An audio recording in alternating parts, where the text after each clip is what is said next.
¿Empezamos o no empezamos? Bueno. No nos quedará otra, ¿no? Sí. A ver, recopilación de lo que vimos, ¿vale? A ver, antes de nada, dos cosas que tengo que recordaros. Este viernes y este sábado hacemos la segunda práctica. Aquellos que queráis venir, ya sabéis que me tenéis que mandar un correo electrónico. ¿Cuánto fue? La primera fue en noviembre. Fue en octubre, el 21 de octubre, creo que. ¿Vale? Entonces, aquellos que queráis venir a la segunda práctica, ya sabéis que solo me tenéis que mandar un correo electrónico y decirme si queréis venir el viernes por la tarde o el sábado por la mañana, ¿vale? El miércoles os mando correos electrónicos a todos con las instrucciones, los materiales, o sea que no os preocupéis para nada, ¿vale? ¿Sí?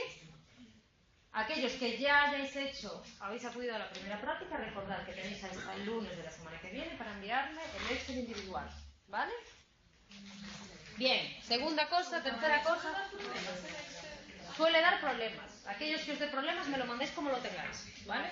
Porque normalmente es a lo mejor que no están habilitados los macros o algo así y da fallo. Vale, resumen de lo que vimos hasta el momento, ¿vale? Vamos a terminar, o vamos a intentar, sí. ¿Qué página en el punto número 4 del tema 2, ¿vale? Pero no os preocupéis, vamos a ver, chicos. Es que el tema 2 en el libro nuevo es un poco complejo, lo han cambiado de sitio, toda esta historia y demás. Ahora vais a ver que la presentación que voy saltando de un punto a otro, ¿vale? La he reorganizado para que resulte un poquito más accesible. Es infumable, sí, palabras claves.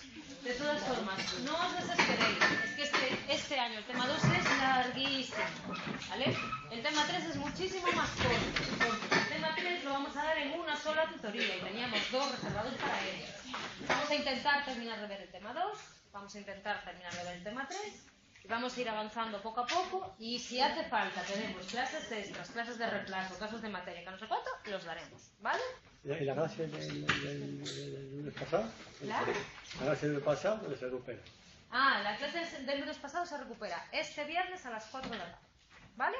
También la práctica es a las 5, la recuperación es a las 4. O sea, lo hice para que aquellos que vengáis a prácticas no lo tengáis que hacer. Todavía no lo sé, estoy pendiente de que me confirmen en el correo electrónico qué aula va a ser la que vamos a utilizar, ¿vale? Pero recibiréis confirmación por mi parte y por parte del centro asociado. Sí. Entonces, la práctica que sería para el día 5. Tú no te preocupes que yo cuando termine la clase a las 6 te explico todo. Chicos, centrémonos, ¿vale? ¿Os acordáis un poco de lo que vimos en el tema 2, así hace ya 15 días? ¿Alguien recuerda algo? ¿Nadie recuerda nada? Venga, centrémonos. Mendel, genes, ¿os acordáis de eso? Más o menos. Vale, empezamos viendo la figura de Mendel como la primera persona que trató de explicar cómo se transmiten los caracteres de un individuo a otro, con su serie de leyes. ¿Bien? Vale. Un gen es un fragmento que lleva la información sobre un determinado carácter, un alelo son las variantes que tiene ese gen, el alelo dominante y el alelo recesivo. ¿Sí? ¿Os situáis? Sí. Bien. Después vimos cómo esos genes están en los cromosomas de las distintas células que forman mi cuerpo, y cómo las células pueden ser diploides o haploides en función del número de cromosomas que haya. Células haploides son, ¿qué? Mis gametos, que se fusionan entre sí para formar un individuo nuevo. Bien, vimos el proceso de meiosis, que es un auténtico coñazo, de cómo una célula diploide se divide para formar 4 células haploides que forman los gametos, pim, pam, pum, pam, pam. ¿Sí? ¿Bien? ¿Vale? Y después vimos cómo estaba compuesto químicamente ese ADN. Vimos cómo el ADN es una doble cadena de hélices que tienen unas bases nitrogenadas que están enfrentadas, que es lo que hacen es que esa doble cadena de ADN esté unida. Vimos que esas bases nitrogenadas se clasificaban en 2, púricas y pirimídicas, ¿vale?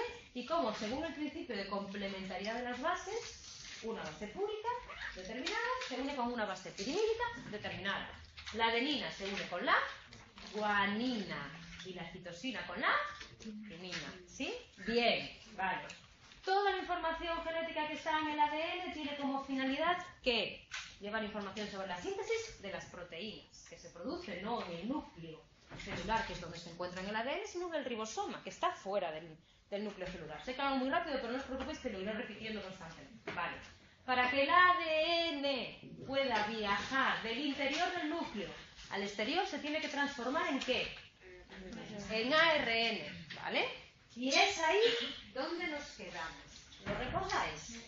Vale, de las 4 bases nitrogenadas que yo os dije que había en el ADN, también hay 4 bases nitrogenadas en el ARN. ¿Cuál es la que cambia? El uracilo. El uracilo es una base nitrogenada que está en el ARN, que no está en el ADN. ¿Vale? Entonces, vamos a ver lo que yo puedo hacer con esa estructura química, lo que yo puedo hacer con esa doble cadena de ADN. ¿Vale? Lo primero que puedo hacer con él es duplicarlo. Si yo cojo esa doble cadena de ADN y la separo, ¿vale? Según el principio de complementariedad de las bases, puedo copiar esa doble hebra de ARN. Yo tengo una enzima, tengo una sustancia química que me la separa, que se llama la helicasa. Y esa doble cadena de ADN que está muy unida, me la separa en una por aquí y me la separa en otra por aquí.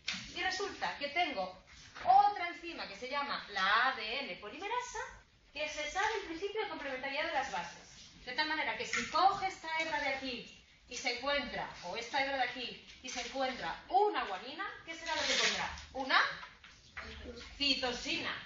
Si se encuentra una adenina, pondrá una timina. De tal manera que de esta doble cadena de ADN yo puedo llegar a tener 4, ¿vale? O 2 cadenas dobles de ADN, ¿sí? Esto es la duplicación del ADN. Se llama duplicación semiconservativa porque a partir de una hebra original puedo tener una hebra copiada. Y esto es lo que hace el ADN en la famosa interfase de las meiosis para duplicar su material genético. ¿Sí? ¿Sí? Segunda cualidad que tiene el ADN, la cualidad de transformarse en ARN. ¿Por qué? Porque esa información genética que él contiene, en un determinado momento yo tengo que pasársela a mis compañeros para que me sinteticen proteínas. Yo no lo voy a hacer como ADN, soy un material muy valioso que está dentro del núcleo y está muy protegido. ¿Cómo lo voy a hacer? Transcribiéndome en ARN, ¿vale? La enzima helicasa es la misma, es la que me separa la doble hebra de ADN, pero en vez de tener ADN polimerasa, yo lo que voy a utilizar es el ARN polimerasa, que se sabe el principio de complementariedad de las bases y se sabe que en el ARN no puede poner una timina, tiene que poner un uracilo. ¿Sí? Vale, pues a partir del ARN polimerasa yo transformo una molécula o una cadena de ADN en una cadena ¿de qué? De ARN. Y el proceso es como el de una máquina de escribir. El ARN polimerasa se engancha en el ADN en una zona que se llama promotor y empieza a copiar chiqui, chiqui, chiqui, chiqui, chiqui, chiqui, adenina, no sé cuánto, guanina, tititi, tititi, y se suelta cuando llega a la secuencia de fin y lo que hace es echar o expulsar fragmentos de ARN. Este ARN se llama ARN mensajero. ¿Por qué? Porque contiene el mensaje para la síntesis de las proteínas. Porque contiene el mensaje del orden que tienen que seguir los aminoácidos, ¿vale? Igual que yo sintetizo ARN mensajero, puedo sintetizar ARN ribosómico, que forma parte del ribosoma. Puedo sintetizar ARN de transferencia, que es el ADN, ¿vale? Que está cogiendo los trozos de los aminoácidos que van por ahí libres, soltados. ¿Bien? ¿Sabéis diferenciar lo que es un núcleo, lo que es un ribosoma tal? ¿O queréis que lo explique así de a bote pronto? ¿Bien? ¿Sí? Explico. Bueno. A ver, es que os veo con cara de tal. Yo tengo una célula, ¿vale? Imaginaros que esta es una célula. Imaginaros que este es el núcleo celular, ¿vale? En el núcleo celular yo tengo el ADN, ¿bien? Y ahora, flotando por el exterior celular, tengo muchísimos orgánulos, que unos desempeñan una función, otros desempeñan otra, unos son mitocondrias y tienen a lo mejor energía, lo que quieras. Uno de esos orgánulos que está por aquí flotando son los ribosomas. ¿Qué se encargan los ribosomas? Pues se encargan de sintetizar todas las proteínas que va a necesitar esta célula, ¿vale? ¿Qué es una proteína? Es una sustancia, no os voy a meter más problemas y demás y tal, que se compone de muchos aminoácidos. Entonces, muchos aminoácidos juntos forman un péptido, muchos péptidos juntos forman un polipéptido, muchos polipéptidos juntos forman una proteína. Nuestro cuerpo se basa básicamente en proteínas. Entonces, lo importante es la información que hay aquí. ¿Qué es lo que contiene el ADN? La secuencia necesaria para sintetizar todas las proteínas que necesita mi célula. ¿Dónde se produce? Aquí. Entonces, en este momento, el ADN en algún determinado momento tiene que salir fuera y tiene que llevar ese mensaje. Eso lo hace a través de ser ARN mensajero. ¿Vale? El ARN mensajero es el que me va a decir, espera, que yo para sintetizar la proteína beta necesito este aminoácido, este aminoácido, este aminoácido y en este aminoácido. ¿Vale? Y además es que los necesito en este orden, porque si no viene en este orden, no se sintetiza esa proteína. Este es el que me da el mensaje. Este es el que me dice, uracilo, no sé cuánto, pum, pum, pum, pum, pum, pum. El que me trae los distintos aminoácidos para poder conseguir esa proteína es el ARN de transferencia. Ahora os veré por qué. ¿Vale? Pero ¿entendéis el proceso por el que el ADN cambia a ARN? ¿Y por qué lo hace? Para poder sintetizar proteínas dentro de los ribosomas. ¿Sí? Vale, este ARN mensajero, este que cogió la ARN polimerasa, tiqui, lo fue transcribiendo, tiene secuencias que contienen información relevantes y secuencias que no. Una pregunta, María. Dígame. Cuando pusiste antes lo de la replicación del ADN, ¿eso de la dirección 3,5 del segmento es...? Eso es porque hay una cadena adelantada y otra cadena retrasada. Eso casi prefiero dejarlo para aclararlos, porque como os lo meto ahora, sí que os vais a mitad de la clase, ¿vale? No os desesperes, ¿vale? Este ARN mensajero tiene información que es relevante y tiene información que tiene que ser desechada. Por eso se dice que sufre un proceso ¿qué? De maduración o procesamiento, ¿vale? Y yo os pongo el caso. Vosotros tenéis que leer una frase. La información, ¿dónde está? En las palabras, ¿no? Bueno, pero tenéis espacios entre palabra y palabra. Pues llega un momento en el que el ARN, yo le tengo que quitar esos espacios que no contienen información. Eso es la maduración, ¿vale? Los espacios que contienen información se llaman, ¿qué? Exones. Y los espacios que están entre palabra y palabra y que no tienen información relevante se llaman intrones. Son intrusos, ¿vale? No me sirven para nada.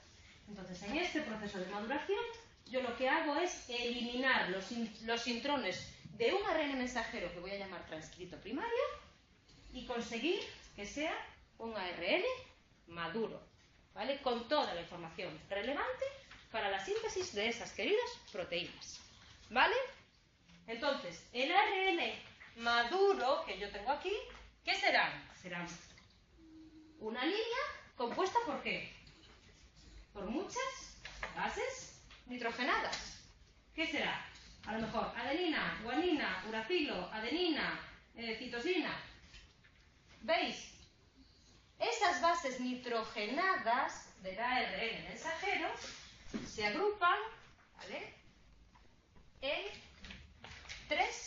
en tres para formar las distintas combinaciones de aminoácidos posibles. Esa agrupación de las bases de 3 en 3 se llama codón en el ARN y tiene su contrapartida en el ADN que se llama triplete. Es como si yo las únicas frases o las únicas palabras que puedo formar con el ARN son palabras de 3 letras, ¿vale? Pues las 3 primeras letras es una palabra, las 3 siguientes es una palabra, las 3 siguientes es una palabra. Uracilo, uracilo, uracilo. Me sintetiza este aminoácido que es la fenilalanina. Igual que el uracilo, uracilo, citosina.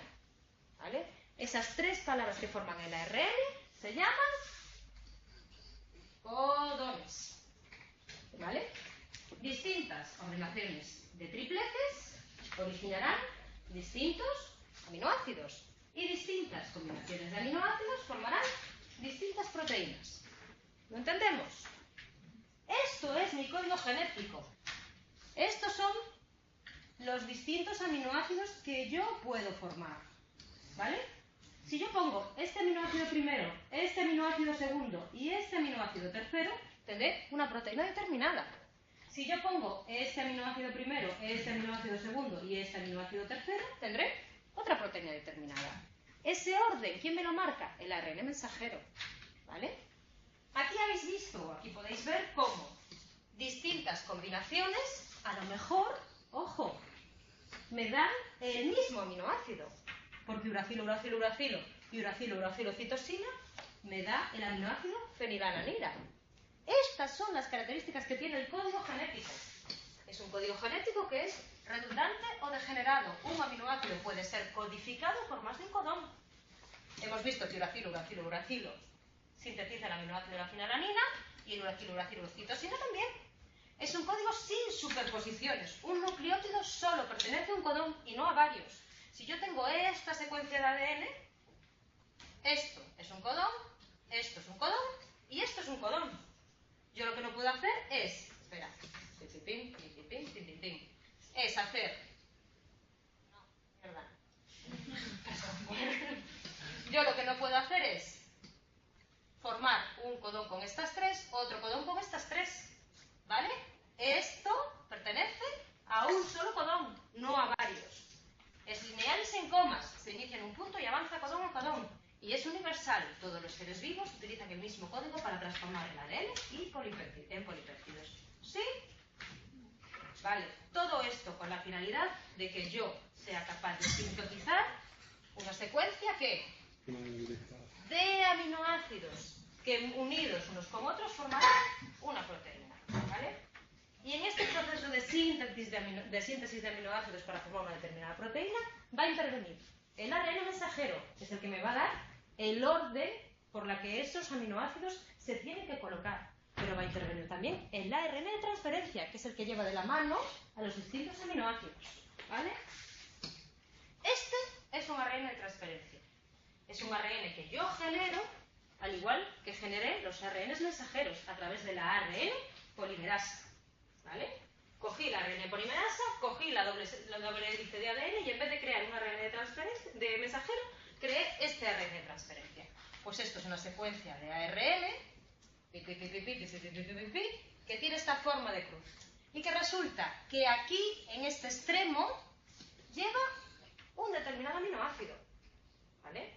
Este es el que está flotando por ahí, cogido de la mano con los aminoácidos. Y el que en un determinado momento tiene que ir, según el orden que le mande el ARN mensajero, para formar la cadena de proteínas. Aquí tengo el ARN mensajero. Y el ARN mensajero, tengo aquí su codón.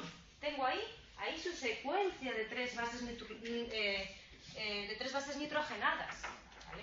Pues en el ARN de transferencia tengo que tener un anticodón que sea complementario a este, que sea el que me diga que encaja con él. ¿Entendéis el proceso? El ARN mensajero me está dando el orden. El codón se complementa con el anticodón del ARN de transferencia y trae aquí al aminoácido para que se sinteticen los unos con los otros para la formación de proteínas. ¿Sí? ¿Más o menos? Más o menos. Sí, tenemos que... Bueno, ¿vale? Es como si yo os digo que vosotros de aquí sois el ARN mensajero, toda esta columna. Y vosotros de aquí sois el ARN de transferencia. Y resulta que solo conocéis a esta fila de aquí, que es los aminoácidos. Él solo te conoce a ti y tú solo traes a él. Manolita, ven. Perica, ven. Tras. Todos vosotros formáis los aminoácidos, ¿lo veis? Más o menos. ¿Sí? Pues así es como se forman las proteínas, ¿vale? Y esa es la finalidad de que yo transforme el ADN en ARN, para que forme distintos aminoácidos y cree una proteína. ¿Sí? Vale, todo este mecanismo de voy a cambiar el ADN en ARN, no sé cuánto, tiene que estar siempre funcionando, tiene que haber un determinado momento en el que se pare ese proceso. ¿Qué creéis? ¿Estaré siempre produciendo proteínas a la misma velocidad? O a lo mejor llega un momento en el que yo necesito un determinado tipo de proteína. A lo mejor dentro de una hora necesito otra distinta, dentro de 6 meses de otra distinta. ¿Creéis que la velocidad de producción de las proteínas es siempre la misma? No, ¿por qué? Porque producir proteína conlleva un gasto de energía. A lo mejor no es el mismo gasto de energía que yo necesito cuando tengo 12 años y estoy creciendo que cuando tengo 50, ¿vale? Tiene que haber un mecanismo que me regule esa expresión génica. Eso es lo que vamos a ver en el punto número 5. ¿Vale? Y es un mecanismo de regulación de la expresión génica que puede ser bien a corto plazo, porque tengo una necesidad puntual de una determinada proteína o porque dejo de tenerla, y tiene que ser una regulación génica a largo plazo. ¿Qué pasa si yo a lo mejor no voy a producir proteínas de un determinado tipo durante toda mi vida? ¿Voy a producir algo para después destrozarlo? No, ¿vale? A corto plazo, la regulación de la síntesis de proteínas corre a cargo de otros genes que no son los genes estructurales, sino que se llaman genes reguladores.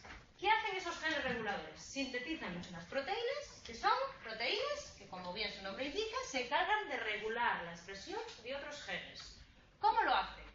A lo mejor se juntan a un fragmento del ADN en un determinado punto e impiden que la ARN polimerasa se una a ellas. Si yo le estoy impidiendo que la ARN polimerasa se una a un determinado ADN, ¿qué pasa? Esa síntesis de proteínas no se produce. ¿Dónde se une esa proteína reguladora? En una secuencia o en un fragmento que se llama secuencia reguladora. ¿Sí? ¿Entendéis? Unos genes regulando a otros. Yo tengo un gen a lo mejor que sintetiza la proteína K. Y tengo un gen regulador que sintetiza una proteína, ¿vale?, que impide que esa proteína K se produzca. ¿Cómo lo hago? Sintetizo una proteína que le voy a llamar para-TK, y esa proteína para-TK se une al gen K. E impide que la ARN polimerasa avance. Entonces esa proteína no se produce. ¿Bien? ¿Dónde se junta? En una secuencia específica que se llama secuencia reguladora. Si la proteína reguladora no tiene la forma adecuada para unirse a ese ADN al que quiere regular, necesita de una ayuda. Eso se llama un correpresor. ¿Sí? Si yo lo que quiero es impedir que esa proteína reguladora se una al ADN al que quiere regular, estaré utilizando un inductor. ¿Vale? ¿Sí? Ejemplo que os vais a encontrar en el libro, por activa y por pasiva y demás, el modelo famoso del operón-LAC. ¿Qué pasa con el modelo del operón-LAC? Que me quiere explicar cómo yo regulo un gen que produce una proteína encargada de ¿qué? De cargarse la lactosa, de degradarlo. ¿Cuándo necesito que este gen esté activo? Cuando yo tengo lactosa. Cuando yo no tengo lactosa, necesito ¿qué? Parar este gen. ¿Por qué? Porque este gen produce una enzima que degrada la lactosa. ¿Vale? Entonces, este gen, en un determinado momento, se le une el ARN polimerasa y se transforma en ARN, ¿vale?, hasta que produce lactosa B, galactosidasa, que degrada la lactosa. ¿Vale? Si yo no tengo lactosa, ¿qué necesito? Que este gen funcione o no funcione. Que no funcione. La proteína reguladora LAC está unida a esta zona de aquí e impide que la ARN polimerasa avance. ¿Lo veis? Impide que avance la ARN polimerasa. ¿Qué pasa si hay lactosa en el medio? Que la lactosa actúa como inductora y hace que la proteína reguladora LAC se separe de esa molécula de ADN. Entonces el ARN puede avanzar, puede sintetizar esa lactosa B-galactosidasa que degrada la lactosa. ¿Sí? ¿Sí o no? Bien. Esto es una regulación que, a corto plazo, que resulta que tengo un excedente de lactosa, lo pongo en funcionamiento.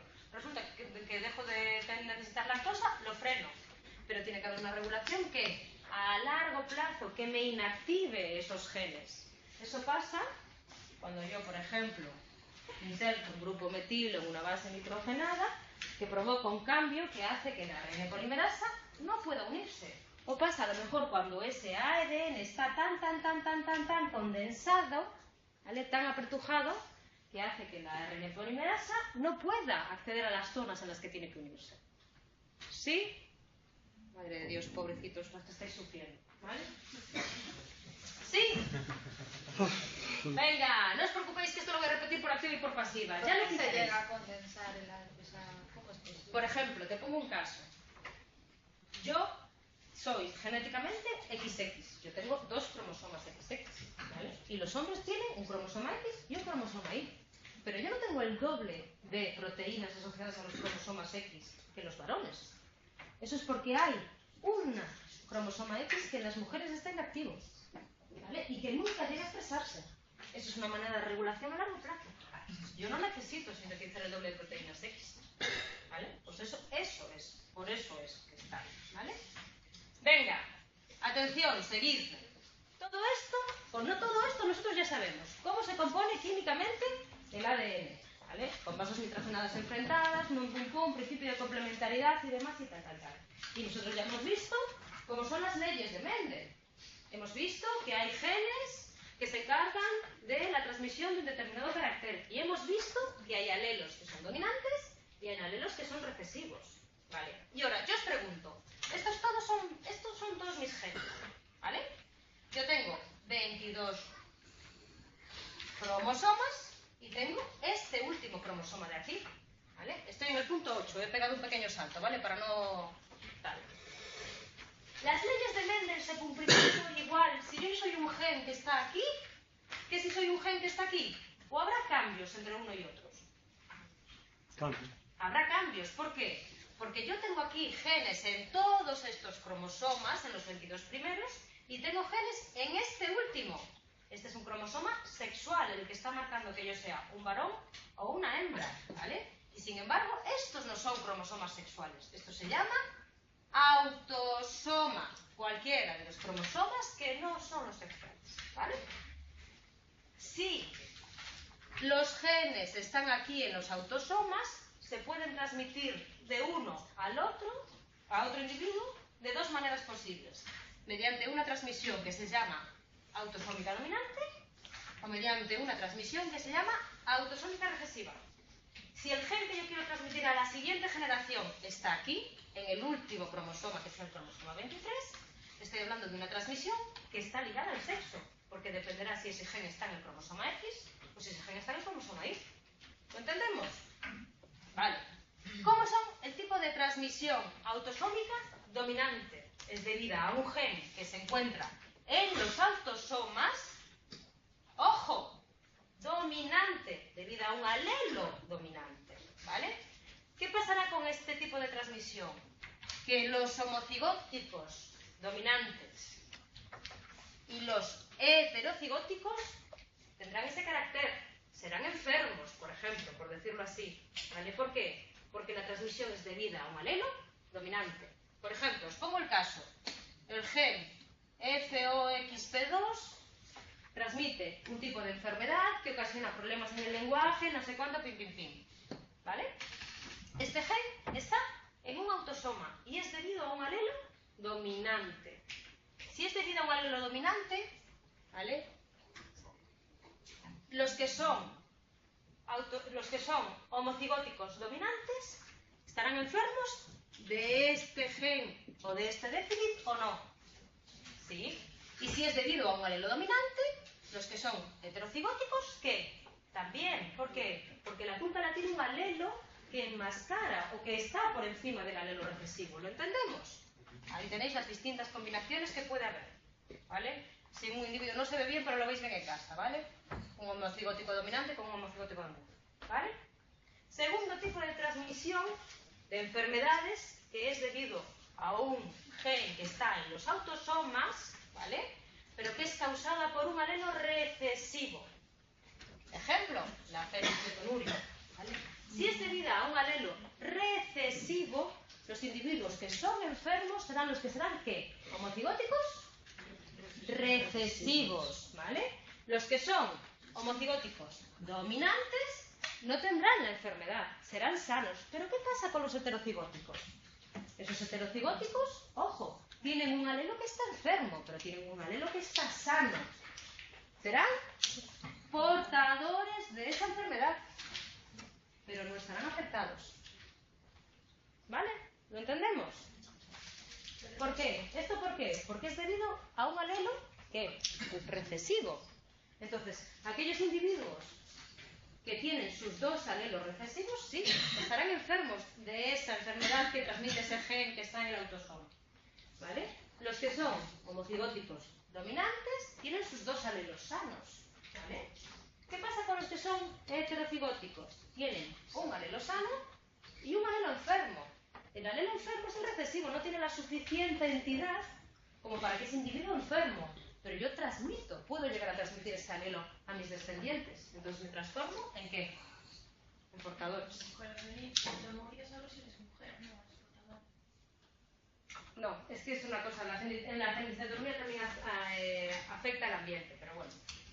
¿Vale? Os pongo el ejemplo, pero ahora os explico otra cosa, ¿vale? Sí. Bueno, no os voy a meter más que si no os liáis, ¿vale? Quedaros con esto. Tercer tipo de transmisión, aquella que no se produce en los autosomas, sino que se produce en los caracteres sexuales. Si yo soy mujer, tengo 2 cromosomas X. Y si soy hombre, tengo un cromosoma X y un cromosoma Y. ¡Ojo! Pues la transmisión ligada al sexo, en la mayor parte de los casos, está ligada ¿a qué? Al cromosoma X. ¿Qué pasará si está ligada al cromosoma X? Que yo, siendo mujer, si tengo mis 2 cromosomas X enfermos, ¿qué soy? Enferma de una determinada enfermedad. Pero ¿qué pasa si no tengo los 2 cromosomas X enfermos? Si solo tengo uno. ¿Soy qué? Portadora. ¿Qué pasará con los hombres? Los hombres solo tienen un cromosoma X. Si ese cromosoma X está enfermo, los hombres serán enfermos. Si ese cromosoma X está sano, los hombres serán sanos. Los hombres nunca podrán ser portadores, solo podrán ser enfermos o sanos. ¿Por qué? Porque el que está afectado es el cromosoma X. Eso es lo que pasaba con la que... Con la hemofilia. ¿Eh? Con la hemofilia las mujeres podemos ser portadoras de la enfermedad sin llegar a ser enfermos, sin llegar a ser enfermas, ¿vale? Sin embargo, los hombres o son hemofílicos o son sanos, no pueden ser portadores. ¿Por qué? Porque el gen transmitido, el gen enfermo, está en el cromosoma X. ¿Bien? ¿Lo entendemos? ¿Os veis con fuerza? ¿Continúo? Vale. Todo esto viendo cómo se cumplen las leyes de Mendel, ¿vale? Solo que a lo mejor están aplicadas a un gen que está en un autosoma o están aplicadas a un gen que está en un cromosoma sexual, ¿vale? Bien. ¿Qué pasa si no se cumplen las leyes de Mendel? ¿Qué pasa en los casos en los que parece que esas leyes de Mendel no se dan? ¿Hay alguna excepción que confirme la regla? La hay. Pasa en los casos de dominancia intermedia. Nosotros habíamos visto cómo Mendel cruzaban flores violetas y flores blancas, líneas puras, las cruzaban entre sí y toda la F1 era de un determinado color, violeta. ¿Qué pasa en los casos de dominancia intermedia? Que la F1 tiene un fenotipo intermedio entre los 2 progenitores. No hay flores violetas, no hay flores blancas, sino que hay flores de color rosa. ¿Qué pasa con la segunda generación filial que vimos que como en las leyes de Mendel se mantenía una proporción de 3:1? Que aquí la proporción es de 1, 2 y 1. ¿Lo veis? Eso para los casos de dominancia intermedia. ¿Qué pasa en el pleiotropismo? ¿Vale? Que hay un genotipo que afecta a más de un fenotipo.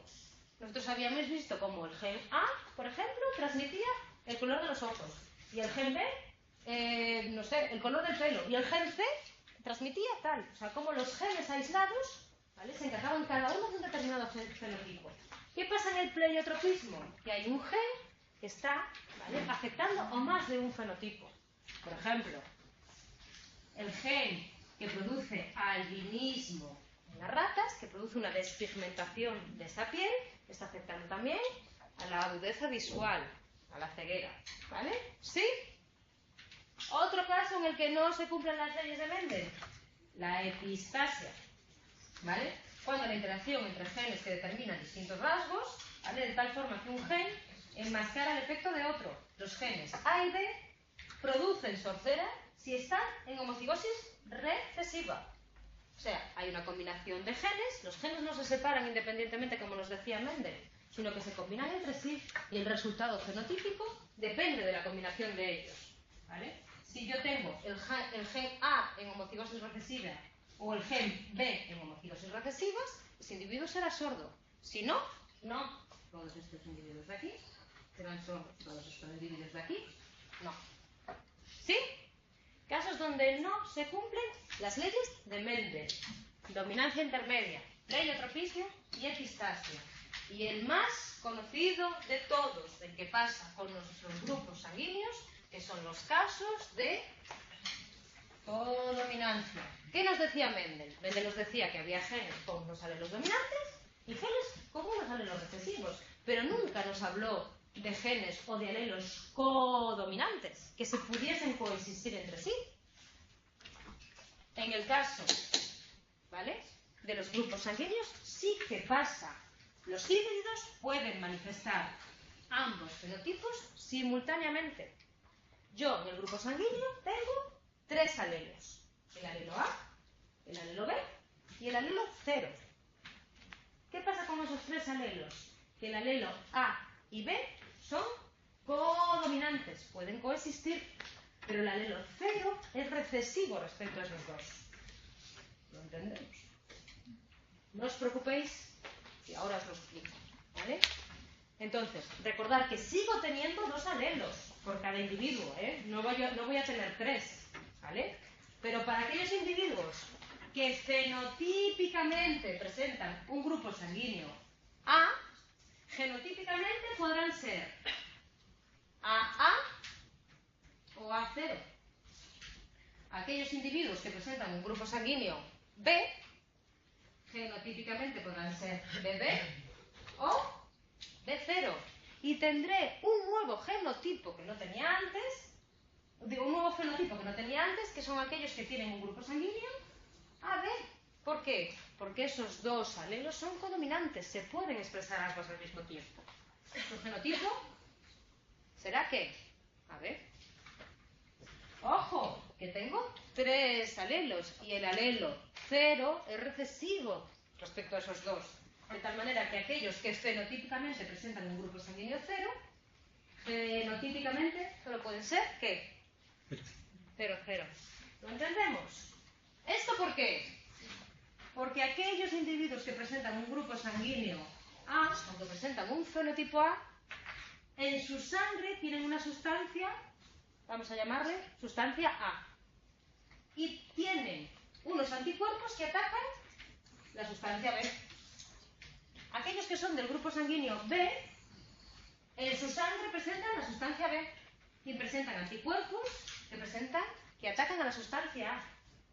Este individuo de aquí y este individuo de aquí, yo no lo puedo mezclar. ¿Lo entendéis? Porque entonces los anticuerpos harían una reacción antígeno-anticuerpo y destrozarían los glóbulos rojos. ¿Qué pasa con aquellos que presentan el grupo sanguíneo AB? Que en su sangre presentan sustancias A y B, pero no presentan ningún tipo de anticuerpos, con lo cual, ¿qué pueden recibir? Sangre de aquí y sangre de aquí. Por eso se dice que son, ¿qué? Los receptores universales, ¿vale? ¿Qué pasa con aquellos que presentan el grupo sanguíneo 0?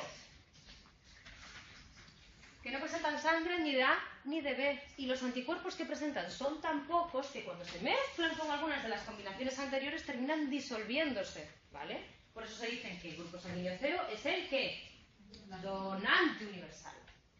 ¿Lo entendéis? Entonces, el grupo sanguíneo es un ejemplo de cómo no se cumplen las leyes de Mendel. ¿Por qué? Porque yo ya no tengo 2 alelos, sino que tengo 3. Tengo el alelo A, el alelo B y el alelo 0, donde el A y el B se pueden expresar conjuntamente, formando un grupo sanguíneo AB. Y el 0 se puede expresar de manera recesiva respecto a los otros 2. ¿Sí? ¡Ojo, atención! Que cuando ya pensasteis que esto lo pillabas, más o menos, ahora os voy a fastidiar, porque además de AB y 0, yo tengo una cosa que se llama ¿qué? RH. ¡Bravo! Tengo RH positivo y RH negativo, que es un alelo más que entra en combinación con estos 2. Pero aquí sí que solo tengo 2, positivo y negativo, ¿vale? Y el positivo es el alelo dominante, mientras que el negativo es el alelo recesivo. De tal manera que si yo os digo que mi grupo sanguíneo es, imaginaos, 0 negativo, por ejemplo, mis 2 alelos RH, ¿cómo tienen que ser? Negativo, negativo. ¿Vale? Si yo os digo que mi RH es positivo, mi genotipo puede ser positivo, negativo o positivo, positivo. ¿Lo entendéis? ¿Sí? ¿Seguro, seguro, seguro? Vale. Yo os digo que mi genotipo es AA, RH RH positivo, RH negativo. ¿Cómo sería mi fenotipo abreviado? A positivo, muy bien. Si yo os digo que mi fenotipo es 0 negativo, ¿cómo es mi genotipo completo? 0 negativo. Acostumbrados, 0, 0, negativo, negativo. Pero ¿y si os digo que mi fenotipo es A negativo? Puede ser A, B, A, B. ¿Cómo que A, B? Negativo. A negativo. A ver, verá, lo del RH lo tenemos claro, ¿no? Sí. Vale, negativo, negativo, obligatoriamente, porque si no, fenotípicamente, este RH no se expresa. Yo pensaba que era que se podía hacer, o sea, si era negativo o positivo, era... ¿Cómo es este A? Este A puede ser AA o A0, ¿vale? Esto de aquí, fenotípicamente, ¿cómo soy fenotípicamente? Positivo. Esto de aquí, ¿cómo soy? AB, porque estos dos se expresan obligatoriamente porque son codominantes. ¿Y mi RH cómo puede ser? Positivo. O Positivo o negativo. positivo, positivo o positivo, negativo. ¿Lo entendéis? AB, RH negativo, RH negativo. AB negativo. B, RH positivo. ¿Cómo puede ser? BB o B0 y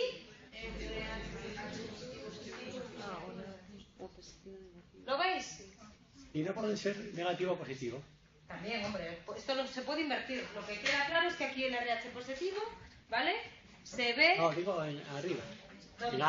En A0, negativo a negativo, o 0, 0, negativo a negativo, también podría ser negativo o positivo.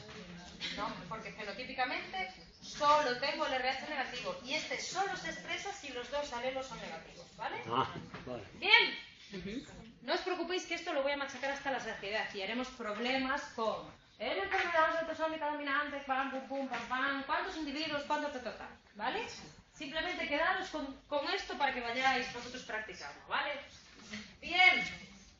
Hasta aquí. ¿Todo quedó claro? ¿Más o menos? Vale, me voy a las 6, ¿vale? Vimos las leyes de Mendel. Vimos el porqué de las leyes de Mendel. Vimos cuándo no se cumplen las leyes de Mendel. Vimos cómo se compone químicamente ese gen que me estaba diciendo Mendel, que era el encargado de transmitir un carácter, ¿vale? Vimos cómo ese gen cambia de ADN a ARN para llevar la síntesis de las proteínas en un proceso que parece que esto va solo, ¿vale? Venga la ADN polimerasa por aquí, venga la ARN polimerasa por allá, venga que viene una ARN de transferencia, venga que cambie una base por otra. Chicos, en ese proceso de que yo cambie una base por otra, de que la adenina tiene que ir con la guanina, de la citosina con no sé cuánto, se producen errores. Os voy a echar a las dos, ¿vale? Se producen errores, ¿vale?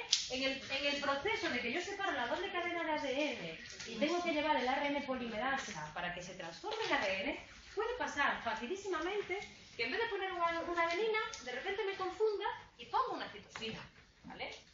Eso es mutación. Son cambios que se producen en el material genético, ¿vale? Que no es debido a lo que debería ser, a la segregación independiente de los cromosomas que ocurre durante el proceso de meiosis, ¿vale? Ojo, aquí, por ejemplo, cambio, quito, pongo, ¿sabes? Este sería el ADN normal. Cambio una base individual y aquí, en vez de ser la adenina, resulta que pongo una citosina. Todo eso son cambios en el material genético, que en función de si afectan a un solo nucleótido o si afectan a muchos, producirán más o menos cambios a nivel conductual o a nivel del fenotipo. ¿Lo entendéis? Y si, por ejemplo, aumentan un autosoma, eso sería una mutación también. Eso sería una mutación. El 21 es una mutación. Por ejemplo, eso... ¡Ay, por Dios! Vamos ahora, también esto, que os vais a encantar. Esto os va a encantar, ¿vale? ¿Lo veis? Esto a nivel individual. Yo meto una base por aquí, quito una base por allá, cambio por aquí, cambio para allá. Pero si en vez de ser una base individual, imaginaros que es un cromosoma entero. Y lo que yo hago es duplicar la cantidad de información genética que hay, por ejemplo, en el par 21. Pues habrá afectaciones más o menos graves a nivel de la conducta, ¿vale? Esto es mutar. Estos son cambios en el material genético que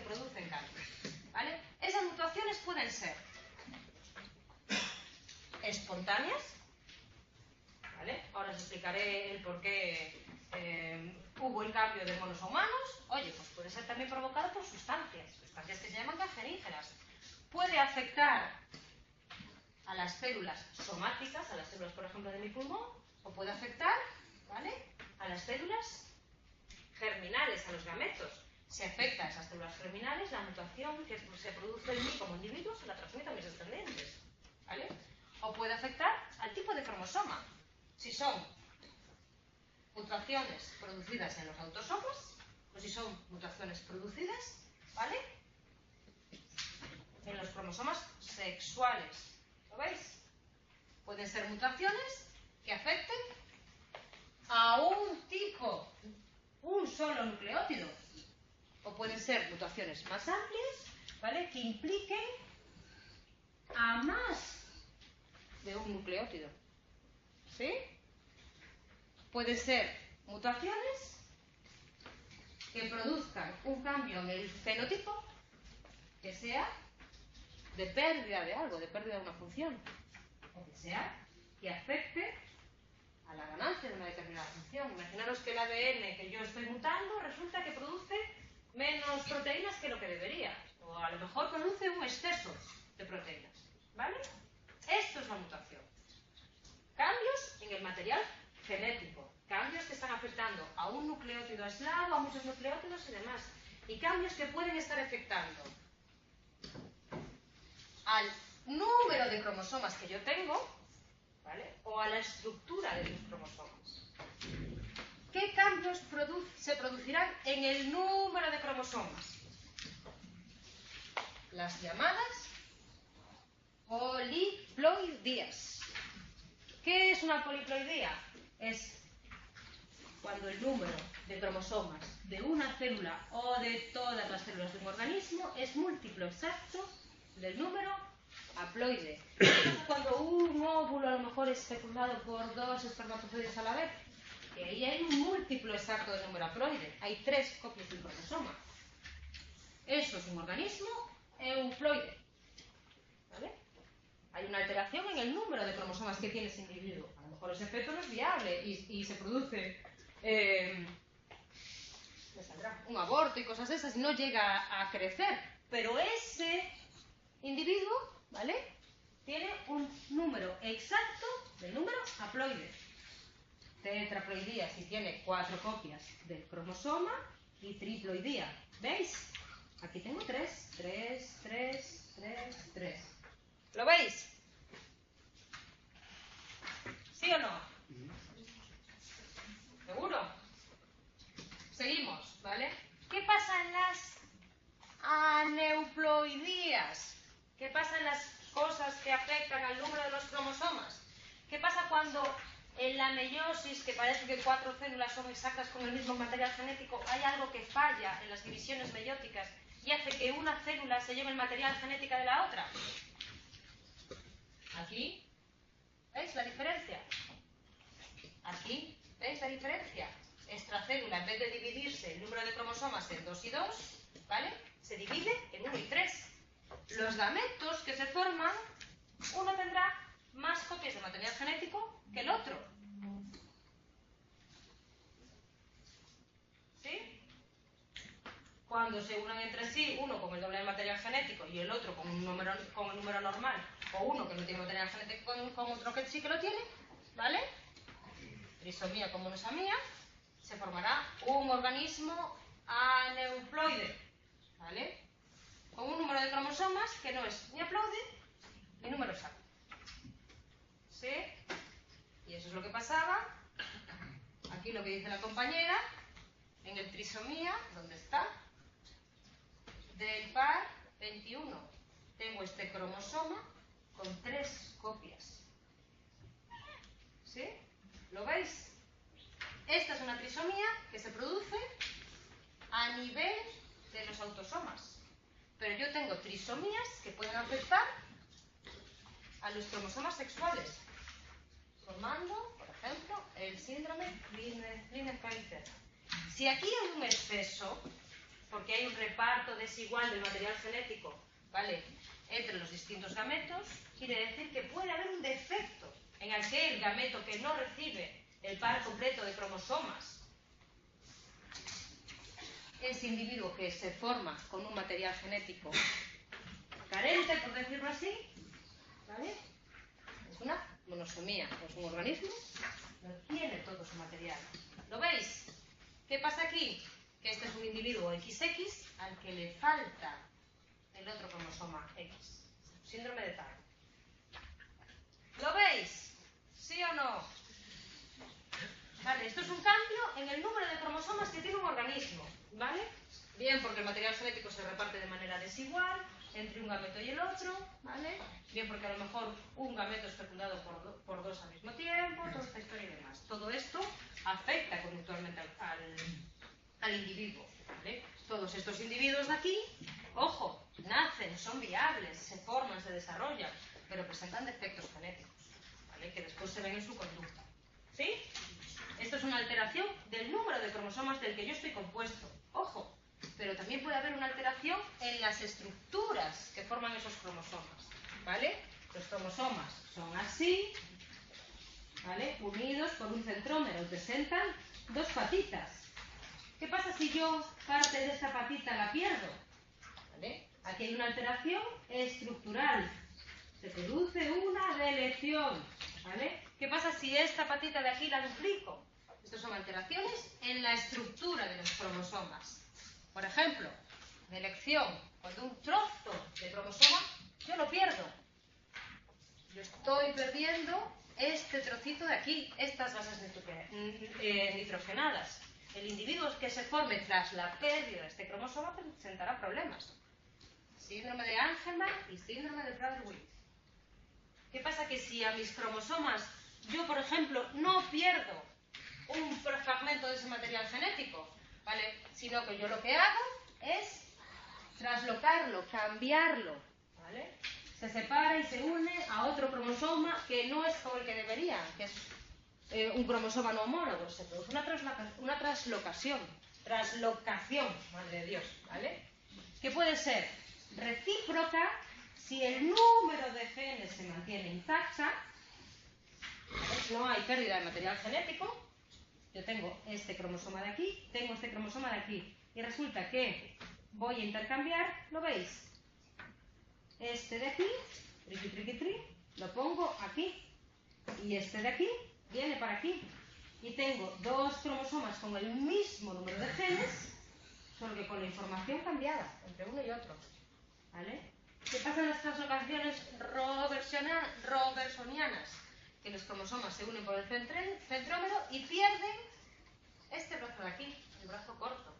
Esta translocación robertsoniana es la que explica el cambio de monos a humanos. ¿Lo veis? Un sinónimo. ¿Un sinónimo de la translocación robertsoniana?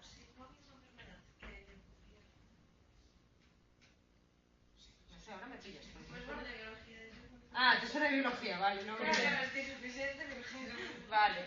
¿Qué pasa en la inversión? Cuando un trozo... Dime. El síndrome de Down por translocación está dentro de una de esas dos. ¿El síndrome que dan por translocación? No sé, te lo consulto, ¿eh? Déjame que lo consulto. ¿Vale? ¿Qué pasa en la inversión? Que el material genético que hay en los cromosomas, ¿vale? Cambia. Se inserta en el mismo sitio, pero cambiado, ¿vale? De tal manera que los genes no mantienen el mismo orden, ¿vale? En vez de tener un gen, o sea, un cromosoma con los genes A, B, C, D y E, ahora resulta que yo tengo un gen con los cromosomas A, W, Z y Y, ¿vale? Se altera el orden de esos cromosomas.